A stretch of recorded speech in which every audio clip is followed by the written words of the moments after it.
నిర్మలమైన వ్యక్తి. దేవుని కొరకు రోషం కలిగి ఎదురాడే వారికి సమాధానం చెప్పడానికి కష్టపడి ప్రార్థన పూర్వకంగా ప్రభు పాదాల వద్ద కనిపెట్టి వాక్య ఆధారిత ఎంతో జ్ఞానాన్ని సంపాదించారు. నిర్మోహమాటంగా తన గళాన్ని వినిపించారు. ప్రాణాలకు తెగించి ధైర్యంగా నిలబడ్డారు. చివరికి ప్రాణాలు అర్పించారు. ఆ ప్రాణత్యాగం వ్యర్థంగా పోవద్దు. దేవుని రాజ్య స్థాపన కొరకు ప్రవీణ్ పగడాల గారు చేసిన కృషిని మనం కొనసాగిద్దాం. ఆయన మనకు పంచిన జ్ఞానాన్ని మనం అభ్యాసం చేద్దాం. జ్ఞానవంతులుగా ఉందాం. మనకు అందించబడుతున్న దేవుని జ్ఞానాన్ని అందుకుని సమయం ఉండగానే సంసిద్ధపడదాం. ప్రవీణ్ పగడాల గారి కుటుంబం కొరకు, ఆయన మిగిల్చిన పరిచర్య కొరకు ప్రార్థిద్దాం. దేవుడు మనకు ఆ విధంగా సహాయం చేయనుగాక. భారతదేశంలో వాక్ స్వాతంత్ర హక్కు మనందరికీ ఉంది. మన విశ్వాసమును మనము సమర్థించుకోవటానికి, మన విశ్వాసాన్ని మనం బలంగా చాటడానికి మనకు ఈ రాజ్యాంగం అనుమతినిస్తుంది. అలా నిలువరించే వారిని ప్రశ్నించడానికి కూడా అనుమతినిస్తుంది. అన్నిటిని మించి మన ప్రభు అయిన యేసుక్రీస్తు మత్తయి సువార్త 28వ అధ్యాయంలో ఆయన ప్రతినిధిగా ఈ లోకంలోనికి వెళ్ళటానికి మనకు ఆయన అభిషేకమునిచ్చి పంపించాడు. ఆ అభిషేకము కారణంగా మనం నోరు విప్పి మాట్లాడాలి. ఒకానొక సమయంలో మరి అపోస్తుల కార్యం 6వ అధ్యాయంలో ఎలా ఉంటుంది అంటే, the Stephen was full of grace and full of Holy Spirit అని ఉంటుంది. అంటే స్టెఫెను పరిశుద్ధాత్మతోనూ మరియు కృపచేతను నిండి ఉన్నాడు అని ఉంటుంది. When he spoke people could not resist him అని ఉంటుంది. అంటే ఆయన మాట్లాడినప్పుడు ఆయన వాగ్దాటిని, ఆయన సత్యం పలుకుతున్నాడు అన్న ఆ సత్యాన్ని నిలువరించడానికి ప్రజలకు శక్తి చాలలేదు. ఇది దేవుడి వాక్యముకున్నటువంటి శక్తి, స్టెఫెనుకున్నటువంటి శక్తి కాదు. ఇది దేవుని వాక్యములో ఉన్నటువంటి పవర్, అది స్టెఫెనుకున్నటువంటి పవర్ కాదు. పరిశుద్ధాత్ముడిచ్చేటటువంటి అగ్ని, పరిశుద్ధాత్ముడిచ్చేటటువంటి అభిషేకానికి ఉన్నటువంటి పవర్, అంతేగాని అది స్టెఫెనుకున్నటువంటి పవర్ కాదు. నేను ఎందుకు ఈ మాటలు చెప్తూ వస్తున్నాను అనంటే, ప్రభు అయిన యేసుక్రీస్తు ఎన్నుకున్నటువంటి సేవకులు, ప్రభు అయిన యేసుక్రీస్తు పిలుచుకున్నటువంటి తన సంఘానికి, తను స్థాపించినటువంటి రాజ్యానికి నాయకులుగా ఉండటానికి పిలిచినటువంటి ప్రజలు ఏమనుకుంటారు అనంటే, కొద్ది కాలం అయిపోయిన తర్వాత పరిశుద్ధాత్ముని యొక్క శక్తిని వారి స్వంత క్యారిస్మా రీప్లేస్ చేస్తుంది. దానికి బదులుగా, పరిశుద్ధాత్మునికి బదులుగా నా సొంత ఆలోచనలు, నా సొంత వాగ్దాటి, నాకున్నటువంటి మేధస్సు, నాకున్నటువంటి జ్ఞానం, దాన్ని నేను నా సొంత బలంతో చేయగలను అని అనుకుని పొరపడి క్రైస్తవ సంఘ విభజనకు, క్రైస్తవ సంఘాన్ని మెల్లిమెల్లిగా నిర్వీర్యం చేయటానికి సాతాను చేతిలో పావులుగా మారిపోతూ ఉంటారు. ఒక విషయం చూద్దాం. 1 తిమోతికి రాసినటువంటి పత్రిక 4వ అధ్యాయము, తిమోతికి రాసినటువంటి మొదటి పత్రిక 4వ అధ్యాయం 11 నుంచి నేను చదువుతున్నాను. జాగ్రత్తగా మీ బైబిల్లో చూసుకుని అనుసరించాల్సిందిగా కోరుతున్నాను. ఈ సంగతులను ఆజ్ఞాపించి బోధించుము. నీ యవ్వనమును బట్టి ఎవడు నిన్ను తృణీకరింపనీయకుము గాని మాటలలోను, ప్రవర్తనలోను, ప్రేమలోను, విశ్వాసములోను, పవిత్రతలోను విశ్వాసులకు మాదిరిగా ఉండుము. నేను వచ్చు వరకు చదువుట యందును, హెచ్చరించుట యందును, బోధించుట యందును జాగ్రత్తగా ఉండుము. పెద్దలు హస్తనిక్షేపణము చేయగా ప్రవచన మూలమున నీకు అనుగ్రహింపబడిన నీలో ఉన్న వరమును అలక్ష్యము చేయకుము. నీ అభివృద్ధి అందరికీ తేటగా కనపడు నిమిత్తము వీటిని మనస్కరించుము. వీటి యందే సాధకము చేసుకొనుము. నిన్ను గూర్చియు నీ బోధను గూర్చియు జాగ్రత్త కలిగి ఉండుము. వీటిలో నిలకడగా ఉండుము. నీవిలాగు చేసి నిన్నును నీ బోధ వినువారిని రక్షించుకొందువు అన్నటువంటి మాటలు. ఒక్కసారి తల ఉంచినట్లయితే మనం ప్రభు వైపుకు చూద్దాం.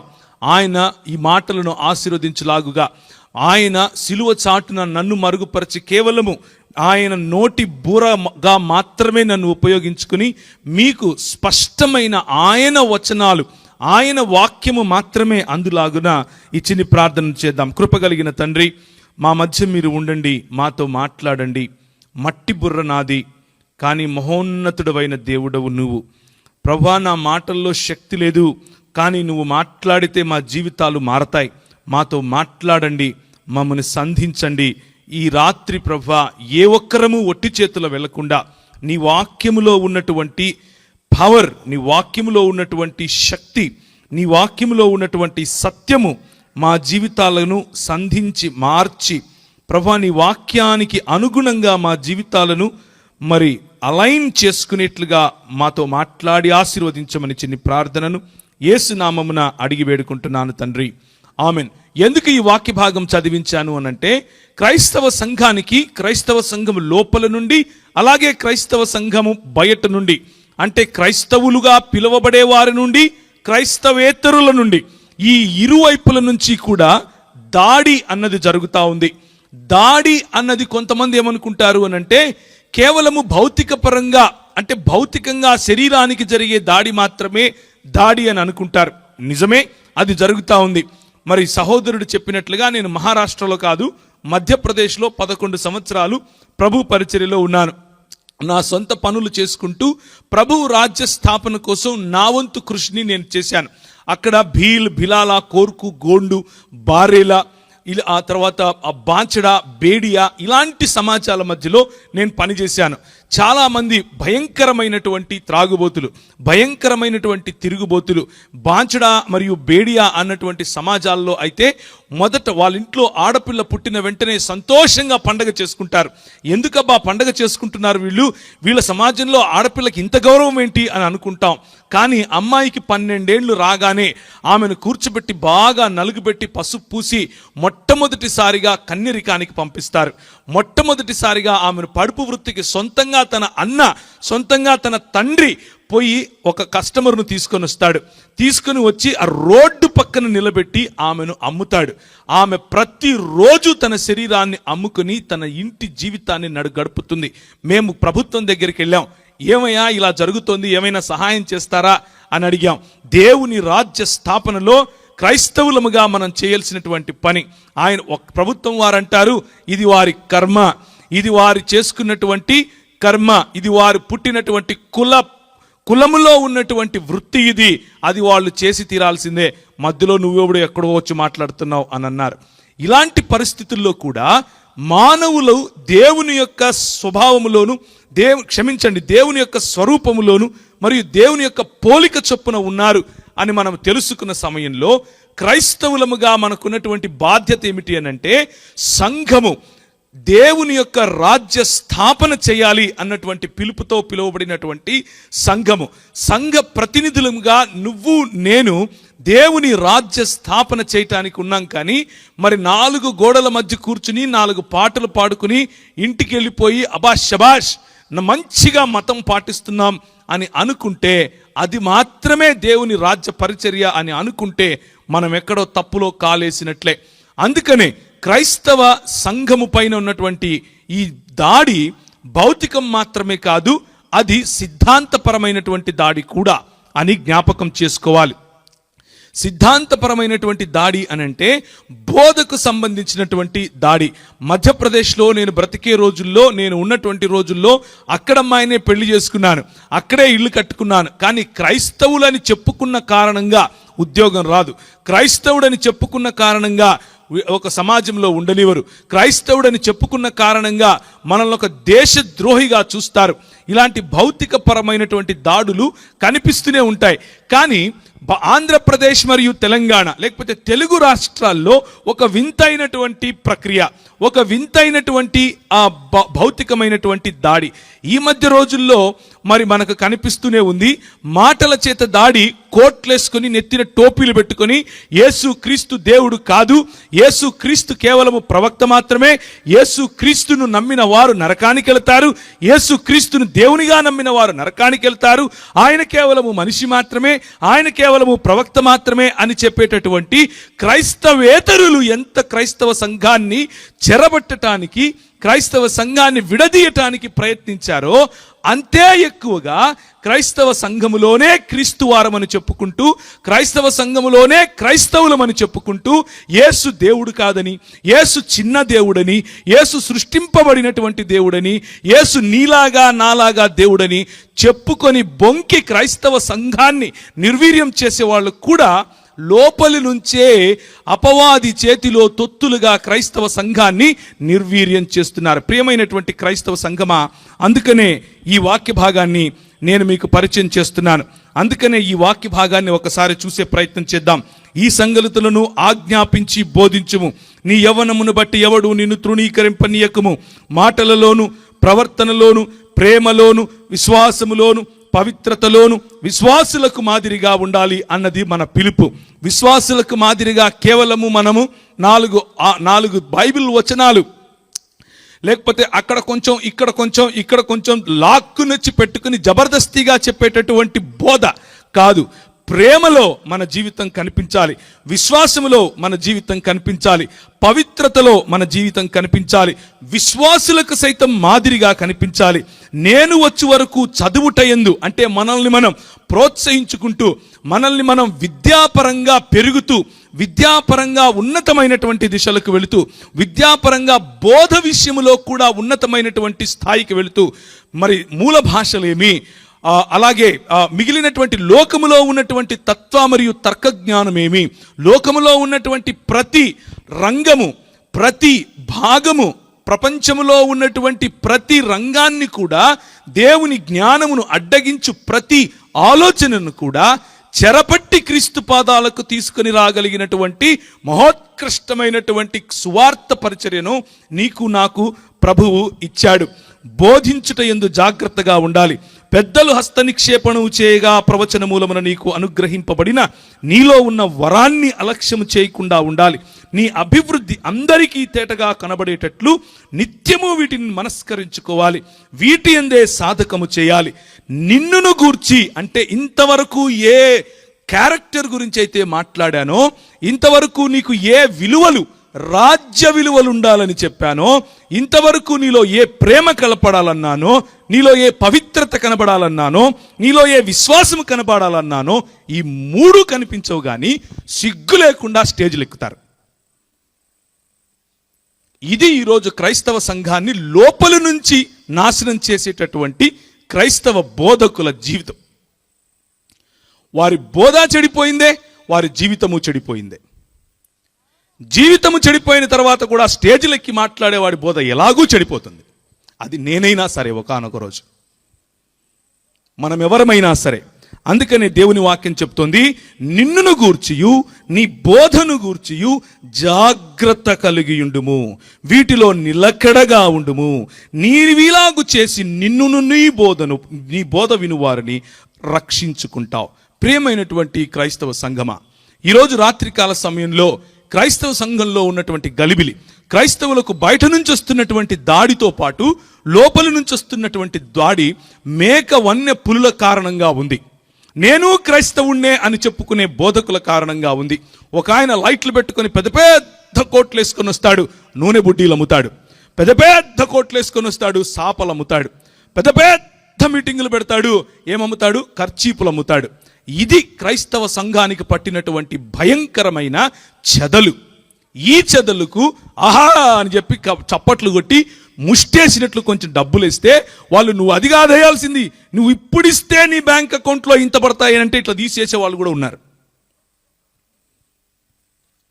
పవిత్రత చూడం, ప్రేమ చూడం, విశ్వాసము చూడం, విశ్వాసులకు మాదిరికరమైన జీవితం ఉందా లేదా చూడం. కానీ గొర్రెలు వెంటబడినట్లుగా క్రైస్తవ సంఘాన్ని నిర్వీర్యం చేసే వారి వెనక పడిపోతూ ఉన్నాం. ప్రియమైనటువంటి క్రైస్తవ సంఘమా, జాగ్రత్తగా ఆలోచించాలి. కేవలము జీవనం మాత్రమే కాదు, కానీ వారి బోధ యందు కూడా జాగ్రత్తగా గమనించాలి. ఈ రోజుల్లో నెహుష్టాన్లు బయలుదేరారు. ఈ రోజుల్లో అన్యాగ్ని ఒకటి బయలుదేరింది. ఒకసారి చూస్తారా, లేవీకాండము 10వ అధ్యాయము. లేవీకాండము 10వ అధ్యాయము. ఎవరైనా తీసిన వాళ్ళు మీరు చదివినా కానీ నాకు వినపడదేమో, బహుశా నేనే చదువుతాను. లేవీకాండము 10వ అధ్యాయము. అహరోను కుమారులైన నాదాబు అబీహులు తమ తమ ధూపార్తులను తీసుకుని వాటిలో నిప్పులుంచి వాటి మీద ధూపద్రవ్యము వేసి యెహోవా తమకు ఆజ్ఞాపింపని వేరొక అగ్నిని ఆయన సన్నిధికి తేగా యెహోవా సన్నిధి నుండి అగ్ని బయలుదేరి వారిని కాల్చివేసెను. వారు యెహోవా సన్నిధిని మృతి పొందిరి. ఇది ఏం జరుగుతోందంటే, ఇక్కడ క్రైస్తవ సంఘములో ఆరాధన పద్ధతులలో లేకపోతే క్రీస్తుకు ఎలాంటి ఆరాధన సమర్పించాలి, క్రీస్తుకు ఎలాంటి ఆరాధనను మనం ఇవ్వాలి అన్నటువంటి, లేకపోతే మహాదేవుడైనటువంటి క్రీస్తు, ఆయన నిరంతరము స్తోత్రార్హుడై ఉన్నాడు అన్నటువంటి క్రీస్తు, ఏ క్రీస్తు అయితే పురాతన కాలము మొదలుకొని శాశ్వత కాలము తన ప్రత్యక్షతను చూపిస్తూ వచ్చాడో ఆ క్రీస్తుకి ఇవ్వాల్సినటువంటి గౌరవము, ఆ క్రీస్తు ఏ ధూపమునైతే వేయటానికి అనుమతించాడో ఆ ధూపము కాకుండా తమ తండ్రి అయినటువంటి అహరోను చిన్నప్పటి నుంచి బహుశా వారికి నేర్పించాడు. ప్రభువు చెప్పాడు, బలిపీఠము దగ్గర ఉన్నటువంటి ఆ ధూపాన్ని తీసుకుని, ఆ అగ్నిని తీసుకుని మీరు వేసే ధూపార్తిలో అదే అగ్ని ఉండాలి, అంతేకాని అరువు తెచ్చుకున్నటువంటి అగ్ని ఉండకూడదు, అన్యుల చేత ఉన్నటువంటి అగ్ని ఉండకూడదు అని చెప్పినప్పటికీ లక్ష్య పెట్టకుండా వారి జీవితంలో త్రాగుబోతులై, జాగ్రత్తగా వినాలి, త్రాగుబోతులై అంటే వారి జీవితంలో ఏమైంది? సాక్షి జీవితం లేనటువంటి జీవితం, సాక్ష్యం కోల్పోయినటువంటి జీవితం, పవిత్రత లేనటువంటి జీవితం, పరిశుద్ధత లేనటువంటి జీవితం, ప్రేమను కోల్పోయిన జీవితం, నమ్మకాన్ని లేకపోతే విశ్వాసాన్ని కోల్పోయిన జీవితం. ఆ జీవితం కారణంగా అన్య అగ్నిని, యెహోవా దేవుడు అనుమతించినటువంటి అగ్నిని తీసుకుని వచ్చి ధూపార్తి వేయటానికి బయలుదేరారు. మేము సేవ చేస్తామహో అని బయలుదేరారు. యెహోవా సన్నిధి నుండి అగ్ని బయలుదేరి వారిని దహించి వేసింది. కాళ్ళు పట్టుకొని ఈడ్చి బయట పారేయండి అని మోషే సెలవిస్తాడు. మీరు ఏడవటానికి కేవలము తన అహరోను ఇంటి వారికి మాత్రమే అనుమతిచ్చి మిగిలిన వాళ్లకు పాలెములో వాళ్ళిద్దరిని తీసి బయట పారేయండి, మనము మిగిలిన కార్యక్రమం చేసుకుందాం అని చెప్పినటువంటి సంఘటన అది. ఎందుకు ఈ మాటలు చెప్తున్నాను అనంటే, క్రైస్తవ సంఘ బోధలో అన్యాగ్ని మెల్లిమెల్లిగా ప్రవేశించింది.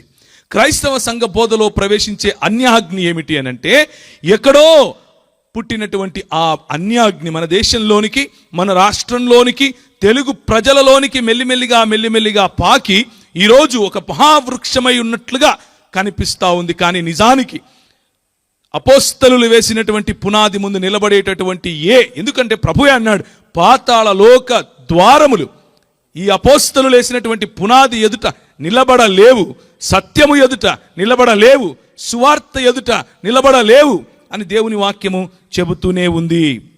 ఒకసారి ద్వితీయోపదేశ కాండం చూస్తారా? ద్వితీయోపదేశ కాండము ఆఖరి అధ్యాయము, ఇశ్రాయేలు నీ భాగ్యము ఎంత గొప్పది అన్నటువంటి మాటలు, క్షమించండి,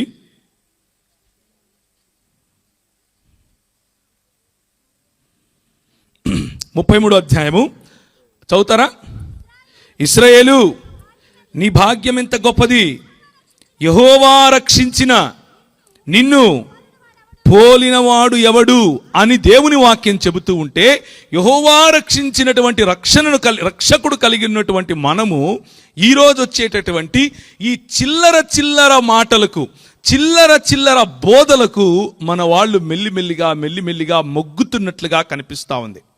క్రైస్తవ సంఘాల్లో భయంకరమైనటువంటి అవినీతితో కూడిన భయంకరమైనటువంటి దుర్బోధ వ్యాపిస్తున్నట్లుగా మనకు కనిపిస్తూ ఉంది. 1 కొరింథీయులకు రాసిన పత్రిక 3వ అధ్యాయము, కొరింథీయులకు రాసినటువంటి 1 పత్రిక 3వ అధ్యాయము 1వ వచనం చదువుతారా? సహోదరులారా, ఆత్మ సంబంధమైన మనుష్యులతో మాట్లాడినట్లు నేను మీతో మాట్లాడలేకపోతిని, శరీర సంబంధులైన మనుష్యులే అనియు క్రీస్తునందు పసిబిడ్డలే అనియు మీతో మాట్లాడవలసి వచ్చెను. అప్పటిలో మీకు బలము చాలకపోయినందున పాలతోనే మిమ్మును పెంచితిని గాని అన్నముతో మింపును పెంచలేదు. మీరికను శరీర సంబంధులై ఉండట వలన ఇప్పుడునూ మీరు బలహీనులై ఉన్నారు కారా అంటూ బలహీనులైన వారికి ఇచ్చేటటువంటి వాక్య బోధన గురించి మరి అపోస్తులుడైన పౌలు ఇక్కడ చెప్తున్నాడు. బలహీనులైనటువంటి వారికి పాలు సరిపోతాయి, కానీ అన్నం తినాలంటే, బలమైన ఆహారం తినాలంటే, అభ్యసించాలంటే హెబ్రీయులకు రాసిన పత్రిక 5వ అధ్యాయము 14వ వచనము, హెబ్రీ పత్రిక 5వ అధ్యాయం 14వ వచనం, వయస్సు వచ్చిన వారు అభ్యాసము చేత మేలు కీడులను వివేచించుటకు సాధకము చేయబడిన జ్ఞానేంద్రియములు కలిగి ఉన్నవారు గనుక బలమైన ఆహారము వారికే తగును. ఈ ధర్మవరంలో ఉన్నటువంటి క్రైస్తవ సంఘము బలమైనటువంటి ఆహారానికి సిద్ధమైంది అని నమ్మి ఈ మాటలు చెప్తున్నాను. ఈ ధర్మవరంలో ఉన్నటువంటి క్రైస్తవ సంఘము ఇంకా పాలు దాగే పసిపిల్లలు కాదు అని వివేచన కలిగిన వారని, మేలు కీడులను వివేచింపగలిగినటువంటి అభ్యాసము చేయగలవారని, పాలు తాగే పసివాడుగా శిశువుగా ఉన్నవాడు కాదని, నీతివాక్య విషయములో అనుభవం లేనివాడై ఉండకుండా వయస్సు వచ్చిన వారు అభ్యాసం చేసినట్లుగా మేలు కీడులను వివేచించేవారు అన్న అర్థం వచ్చేలా అలాంటి భావన కలిగి మీకు ఈ మాటలు చెప్పే ప్రయత్నం చేస్తున్నాను. ఎందుకు అనంటే ఒకవేళ ఇంకా మనము చిన్న బిడ్డలుగా ఉంటే నేను చెప్పే మాటలు మీకు ఎక్కకపోవచ్చు కూడా. ఈ అన్యాజ్ఞింది ఇవి వచ్చిన దాన్ని ఏమంటారు, ఏదో దూరం నుంచి హైదరాబాద్ నుంచి వచ్చి ఒక మంచి మాటలు ఏదైనా చెప్పిపోతాడులే అని అనుకుంటే ఈయనేందో అన్యాజ్ఞ అంటాడు, అగ్ని అంటాడు, కాల్ చేశారంటాడు, ఏంది ఇదంతా అని అనుకుంటున్నారా? ప్రియమైనటువంటి క్రైస్తవ సంఘమా, సంఘము లోపల నుంచి వస్తున్నటువంటి ఈ అన్యాగ్ని, సంఘము లోపల ప్రవేశపెట్టబడుతున్నటువంటి బోధ రూపముగా ప్రవేశపెట్టబడుతున్నటువంటి అన్యాగ్ని దహించి వేయబడటానికే ఇది వచ్చింది. ఇది వ్యక్తి పూజ రూపంగా వచ్చింది. వ్యక్తి పట్ల భక్తి కలిగే విధంగా ఇది ప్రవర్తిస్తుంది. కులం పట్ల భక్తి కలిగే విధంగా ఇది ప్రవర్తిస్తుంది. కుల రాజకీయాలు మన సంఘంలోనికి వచ్చే విధంగా ఇది ప్రవర్తిస్తుంది. ఇది అన్యాగ్నితో కూడినటువంటి విషయం. ఏ కులాన్నైతే క్రైస్తవ పెద్దలు ఆ రోజుల్లో క్రొత్తగా యేసు ప్రభువును తెలుసుకోవటానికి విడిచిపెట్టి మరీ వచ్చారో, ఇక నాకు ఆ కులమొద్దు, ఇప్పుడు నేను యేసుక్రీస్తు యొక్క శరీరము, యేసుక్రీస్తు యొక్క స్వరూపము, యేసుక్రీస్తు యొక్క పోలికలోకి మారాలి అన్నటువంటి ఆలోచన పెట్టుకుని వచ్చారో, అదే దరిద్రాన్ని మళ్ళీ సంఘాల్లోనికి మెల్లిమెల్లిగా తీసుకొస్తున్నారు. చూసారా? అది అన్యాగ్ని. వాస్తు పేరట మెల్లిమెల్లిగా తిరిగి లోకములోనికి తీసుకొని పోయేట్లుగా మన మైండ్స్తో ఆడుకుంటున్నారు. చూసారా? అది అన్యాగ్ని. వ్యక్తులకు ప్రాముఖ్యతనిచ్చి యేసుక్రీస్తు కంటే కూడా గొప్పగా పొగిడేట్లుగా, యేసుక్రీస్తుతో సమానముగా పొగిడేట్లుగా ఈ రోజుల్లో వ్యక్తులకు ప్రాధాన్యత ఇస్తున్నారు. చూసారా? అన్యాగ్ని. అలాంటి అన్యాగ్నిని మనము గుర్తుపట్టగలగాలి. అలాంటి అన్యాగ్నిని గుర్తుపట్టిన తరువాత అలాంటి వ్యక్తి పూజ నుంచి, కుల పూజ నుంచి, సంఘ పూజ నుంచి, లేకపోతే బోధ పూజ నుంచి బయటికి రావాలి. అప్పుడు బలమైనటువంటి ఆహారము తినటానికి మనకు అవకాశం ఉన్నవారుగా మనం నిరూపించుకుంటాం. ఎందుకు ఈ మాటలు చెప్తున్నాను అనంటే, క్రైస్తవ సంఘంలో మేము క్రీస్తు వారమని, మేము క్రీస్తును పోలి నడుచుకుని వారమని చెప్పినటువంటి మనలోనే కొంతమంది అంటారు, యేసుక్రీస్తు దేవుడు కాదండి, యేసుక్రీస్తు కలిగింపబడ్డాడండి, యేసుక్రీస్తు సృష్టింపబడ్డాడండి, యేసుక్రీస్తు నీలాగా నాలాగా దేవుడండి, ఆయన సృష్టికర్త కాదండి. ఇవి వారు చెప్పే మాటలు. యోహాను సువార్త 1వ అధ్యాయం చదివావా అని అడిగితే చదివానండి అంటాడు, కానీ కొత్త భాష్యాలు చెప్తాడు దానికి. ఒకసారి చదువుతారా? యోహాను సువార్త 1వ అధ్యాయము 3వ వచనం. కలిగి ఉన్నదేదియు ఆయన లేకుండా కలుగలేదు. యేసు క్రీస్తు సృష్టికర్త జాబితాలో ఉన్నాడా? సృష్టి జాబితాలో ఉన్నాడా? సృష్టికర్త జాబితాలో ఉన్నాడు. ఈ మాత్రం అర్థం చేసుకోకుండా యేసుక్రీస్తు నేను ఒకటే అనేటటువంటి ఆలోచనలో ఉన్న వారిని కూడా క్రైస్తవ సంఘాల్లో మనం ఎంటర్టైన్ చేస్తున్నాము అనంటే ఇక మన గతి అంతే. ఒకసారి 2వ కొరింథీయులకు రాసినటువంటి పత్రిక, అపోస్తులుడైన పౌలు కొరింథీ సంఘానికి రాసినటువంటి 2వ పత్రిక 11వ అధ్యాయము, సర్పము 3 నుంచి చదువుతున్నాను. సర్పము తన కుయుక్తి చేత హవ్వను మోసపరిచినట్లు మీ మనస్సులను చెరపబడి క్రీస్తు ఎడల ఉన్న సరళత నుండి, పవిత్రత నుండి ఎట్లయినా తొలగిపోవునేమో అని భయపడుచున్నాను. ఎలయనగా వచ్చిన వాడెవడైనను మేము ప్రకటింపని మరి ఒక యేసును ప్రకటించినను, లేక మీరు పొందని మరి ఒక ఆత్మను మీరు పొందినను, మీరు అంగీకరింపని మరి ఒక సువార్తను మీరు అంగీకరించినను, మీరు వానిని గూర్చి సహించుట యుక్తమే అని వ్యంగ్యంగా చెప్తున్నాడు. ఇంకా బాగుపడినట్లే మీరు అని. అన్నము తిని బలమైన ఆహారము తినేవారు దూరము నుండే యుద్ధ వాసన పసిగట్టాలి. దూరము నుండే సంఘము పట్ల జరుగుతున్నటువంటి ఈ వ్యూహాన్ని పసిగట్టగలగాలి. యేసు క్రీస్తు యొక్క వర్చస్సు, యేసు క్రీస్తు యొక్క క్యారెక్టర్, యేసు క్రీస్తు యొక్క దేవత్వాన్ని ఫోకస్ చేసి ఎవరైతే సంఘము బయట నుండైనా సరే, సంఘము లోపలి నుండైనా సరే ఆయనను తగ్గించే ప్రయత్నం చేస్తున్నారు, ఆయన దేవత్వాన్ని తగ్గించే ప్రయత్నం చేస్తున్నారు, అలాంటి వారిని దూరము నుండే పసిగట్టాలి. ఎందుకనంటే చెప్తున్నాడు అపోస్తులుడైనటువంటి పౌలు, అలాంటి వాళ్ళను కూడా సహిస్తే మేము ప్రకటింపని వేరొక క్రీస్తునొచ్చి ప్రకటిస్తున్నారు, మేము క్రీస్తు వారమే అంటున్నారు, మీలోనే తిరుగుతున్నారు అంటారు. మనకు ఆరాధన అక్కర్లేదు అంటారు, మనకు బల్లక్కర్లేదు అంటారు, మనకు ఇవన్నీ ఎందుకు వేస్ట్ అంటారు, మనకు క్రీస్తు ఆరాధన అక్కర్లేదు. ఇలాంటి మాటలు చెప్పి క్రైస్తవ సంఘాలను నిర్వీర్యం చేసేటటువంటి దుష్ట శక్తులున్న రోజుల్లో క్రైస్తవ సంఘమా మేల్కోండి, బలమైన ఆహారమును తినండి. క్రైస్తవ సంఘమా 66 పుస్తకాలు ఉన్నటువంటి ఈ బైబిల్ గ్రంథములో ఉన్న జ్ఞానమును వక్రీకరించి చెప్పే వాళ్ళు ఎంతమంది వచ్చినా సరే క్రైస్తవ సంఘం ఎన్నటికీ నిర్వీర్యమయ్యేది కాదు. సార్వత్రిక క్రైస్తవ సంఘము బోధిస్తున్నటువంటి సత్యము ఎన్నటికీ నిర్వీర్యమయ్యేది కాదు. ఈరోజు కేవలం యేసుక్రీస్తు దేవత్వం గురించి మాత్రమే మాట్లాడతాను. ఎన్నో విషయాలు ఇలా క్రీస్తుకు వ్యతిరేకంగా మాట్లాడేవారు క్రైస్తవ సంఘము, సార్వత్రిక క్రైస్తవ సంఘం చెప్పేటటువంటి బోధకు భిన్నంగా బోధిస్తారు. కానీ ఈరోజు కేవలం యేసుక్రీస్తు యొక్క దేవత్వమును గురించి మాత్రమే మాట్లాడతాను. మొట్టమొదటిగా ఆయన ఆరాధనకు యోగ్యుడా కాదా అంటారు.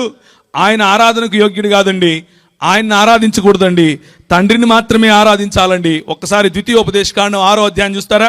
ద్వితీయోపదేశకాండము 6వ అధ్యాయము 13వ వచనం గట్టి చదువుతారా? నీ దేవుడైన యెహోవాకు భయపడి ఆయనను సేవించి ఆయన పేరట ప్రమాణము చేయవలెను. కేవలము ఎవరిని ఆరాధించాలి? నీ దేవుడైన యెహోవాను. కేవలము ఎవరిని ప్రేమించాలి, ఎవరిని సేవించాలి? నీ దేవుడైన యెహోవాను. ఇదే మాట ద్వితీయోపదేశకాండం 6:4 కూడా ఉంటుంది. ఏమనుంటుంది? ఇశ్రాయేలు వినుము, మన దేవుడైన యెహోవా అద్వితీయుడగు యెహోవా. మన ఆరాధన మన సంపూర్ణమైనటువంటి నీ పూర్ణ ఆత్మతోను, నీ పూర్ణ మనస్సుతోను, నీ పూర్ణ బలముతోను, ప్రభువైన యేసుక్రీస్తు ఇంకొకటి యాడ్ చేసి అంటారు, నీ పూర్ణ వివేచనతోను ఎవరిని ఆరాధించాలి? తండ్రిని ఆరాధించాలి, సేవించాలి, ఘనపరచాలి. ఈ ఘనపరచటము అన్నది, ఈ ఆరాధించటము అన్నది కేవలము దేవునికి మాత్రమే అది అవకాశం ఉంటే, యేసుక్రీస్తు ప్రభువారు యోహాను సువార్త 20వ అధ్యాయం 28వ వచనంలో ఆరాధనను స్వీకరిస్తాడు, ప్రార్థనను నాకు చేయమంటాడు. యోహాను సువార్త 5వ అధ్యాయంలో నా నామమున మీరు నన్నేమడిగినను నేను చేస్తాను అని అంటాడు. యోహాను సువార్త 5వ అధ్యాయంలో ఆయన అంటాడు, తండ్రిని ఘనపరచినట్లుగా మీరు నన్ను ఘనపరచండి అని అంటాడు. ఆయన దేవదూషణ చేస్తున్నట్లా ఇప్పుడు? కాదు, తండ్రికి సమానముగా చెప్పుకుంటున్నాడు, తండ్రికి సమానముగా తన్ను తాను బయలుపరుచుకుంటున్నాడు. ఈ దేవుని యొక్క ఘనతను మనం చాటగలగాలి. మత్తయి సువార్త 28వ అధ్యాయం 17వ వచనము చదువుతారా? మత్తయి సువార్త 28వ అధ్యాయం 17వ వచనము. వారు ఆయనను చూచి ఆయనకు మ్రొక్కిరి గాని కొందరు సందేహించిరి. చూచారా ప్రియులారా? మ్రొక్కిన వారు క్రీస్తు వారు, సందేహించిన వారు కూడా క్రీస్తు వారయ్యే అవకాశం ఉంది. ఎప్పుడు? మ్రొక్కినప్పుడు. మ్రొక్కటం అన్నప్పుడు వాడినటువంటి గ్రీకు పదము ఆరాధనకు వాడే పదమే. మ్రొక్కిరి అన్నప్పుడు వాడినటువంటి గ్రీకు పదము 100% ఘనతను ఇచ్చే, ఆరాధనను ఇచ్చేటటువంటి పదమే. ఆ పదము బైబిల్లో యేసు క్రీస్తుకు ఆపాదించినప్పుడు మీరు నాకు ఆరాధించకండి అన్నాడా? ఆయన వారి ఆరాధనను స్వీకరించాడు, లేకపోతే వారిని నిలువరించేవాడు. కనుక మన ప్రభు అయిన యేసు క్రీస్తు ఆరాధనకు యోగ్యుడు. రెండవదిగా యేసు క్రీస్తు ప్రభు యొక్క గుణ లక్షణాలు, ఆయనకు తండ్రికి ఉన్నటువంటి గుణలక్షణాలు ఉన్నాయా? తండ్రి ఏ విధంగా ఆరాధనను స్వీకరించాడో అదే విధంగా ప్రభు అయిన యేసుక్రీస్తు ఆరాధనను స్వీకరించాడు అన్న విషయాన్ని నేను మీకు తెలియజేశాను. తండ్రి ఏ విధముగా గుణలక్షణాలు కలిగి ఉన్నాడో అవే గుణలక్షణాలు మన ప్రభు అయినటువంటి యేసుక్రీస్తు కలిగి ఉన్నాడా? యోహాను సువార్త 8వ అధ్యాయము 56వ వచనము. యోహాను సువార్త, నీ తండ్రి అయిన అబ్రహాము నా దినము ఏ విధంగా చూచాడు? ఎప్పుడు చూచాడు? ఏ ప్రవక్త అయినా సరే, లేకపోతే కలిగింపబడినటువంటి సృష్టి పురాతన కాలము మొదలుకొని శాశ్వత కాలము తన ప్రత్యక్షతను చూపించగలదా? మీకా గ్రంథము 5వ అధ్యాయం 2వ వచనం చదువుతారా? మీకా గ్రంథం 5వ అధ్యాయము 2వ వచనం. ఎప్పుడు చూచాడు అబ్రహాము? ఎవరిని చూచాడు? ఎక్కడ చూచాడు? బెత్లెహేము, ఎఫ్రాతా, యూదావారి కుటుంబములలో నీవు స్వల్ప గ్రామము నేను అనుకుంటున్నావేమో. నువ్వు అలా కాదు. నా కొరకు ఇశ్రాయేలును ఏలబోవువాడు నీలో నుంచే వస్తాడు. పురాతన కాలము మొదలుకొని శాశ్వత కాలము ఆయన ప్రత్యక్షమగుచూ వస్తున్నాడు. ఈ పురాతన కాలము నుండి శాశ్వత కాలము ప్రత్యక్షమయ్యేవాడు నిత్యత్వముతో పోలినటువంటి, నిత్యత్వము నుండి ఉన్నటువంటి గుణలక్షణాలున్నవాడు దేవుడు కాకెవడవుతాడు? మీ అన్న మా అన్న అవుతాడా? దేవుడే అవుతాడు. ఏమవుతాడు? దేవుడే అవుతాడు. వారు మ్రొక్కిరి, కొందరేమయ్యారు? సందేహించిన వారు క్రైస్తవులో కాదో మీరు ఆలోచించుకోండి. క్రైస్తవులు అయ్యే అవకాశం ఉంది. సార్వత్రిక క్రైస్తవ సంఘంలో భాగమయ్యే అవకాశం ఉంది. ఈ రోజుకు ఉంది. యేసుక్రీస్తుని దేవుడిగా అంగీకరించి ఆయన పాదములకు మ్రొక్కు వారందరూ సార్వత్రిక క్రైస్తవ సంఘములో బారులుగా తలుపులు తెరుచున్నాయి అలాంటి వాళ్ళ కోసం. లేదు, కాదు, కూడదు అనంటే దేవుని వాక్యం ఒప్పుకోదు. కొలస్సీలకు రాసిన పత్రిక 1వ అధ్యాయము 15వ వచనము. కొలస్సీలకు రాసిన పత్రిక 1వ అధ్యాయము 15వ వచనం. ఆయన అదృశ్య దేవుని స్వరూపి అయి సర్వ సృష్టికి ఆది సంభూతుడై ఉన్నాడు. ఒక ఆయన అంటాడు టోపీ పెట్టుకుని కోటేసుకుని, ఆది సంభూతుడు అంటే, ఆది అంటే మొదట, సంభూతుడు అంటే సంభవించినవాడు, అంటే ఆది యందు సంభవించినవాడు, కాబట్టి ఆయన దేవుడు కాదు. ఎవరు చెప్పారు నీకు ఆది సంభూతుడు అంటే మొదట సంభవించినవాడని? తెలుగులో మాత్రమే బైబిల్ చదువుతా నేను అంటాడు. మళ్ళీ మిగిలిన భాషలో చదవని నేను. ఎందుకు? నాకు రాదు కదా, నాకు రాదు, అవతలోనికి కూడా రాదు అనుకుంటాను. మూల భాషల్లో మాట్లాడదామంటే వద్దు, అదెందుకు, నాకు రాదు కాబట్టి నువ్వు మాట్లాడద్దు. ఇది బాగుందే. కొలస్సీలకు రాసిన పత్రిక 1వ అధ్యాయము ఏమని చదివాం? ఆయన అదృశ్య దేవుని స్వరూపి అయి సర్వ సృష్టికి ఆది సంభూతుడై ఉన్నాడు. ఇంతకు ఆది సంభూతుడంటే ఏంటి అన్న ఆ పదానికి ఇచ్చే నిర్వచనం నువ్వు నేను ఇవ్వాలా, లేకపోతే ఆ వచనంలో రాసినటువంటి పౌలు ఇవ్వాలా? 14 ఆ కుమారుని యందు మనకు విమోచన అనగా పాపక్షమాపణ కలుగుచున్నది. ఆయన అదృశ్య దేవుని స్వరూపి అయి సర్వ సృష్టికి ఆది సంభూతుడై ఉన్నాడు. ఏలయనగా ఎందుకు ఆది సంభూతుడు అంటున్నానంటే, ఎందుకని యేసుక్రీస్తును ఆది సంభూతుడని పిలుస్తున్నానంటే, ఆది యందు పుట్టాడని కాదు. ఎందుకంట ఆకాశమందున్నవియు భూమి అందున్నవియు దృశ్యమైనవి గాని అదృశ్యమైనవి గాని సింహాసనములైన ప్రభుత్వములైన ప్రధానులైన అధికారములైన సర్వము ఆయన యందు సృజింపబడెను. సర్వమును ఆయన ద్వారాను ఆయనను బట్టి సృజింపబడెను. సృష్టికర్తలో ఉన్నాడా? సృష్టిలో ఉన్నాడా?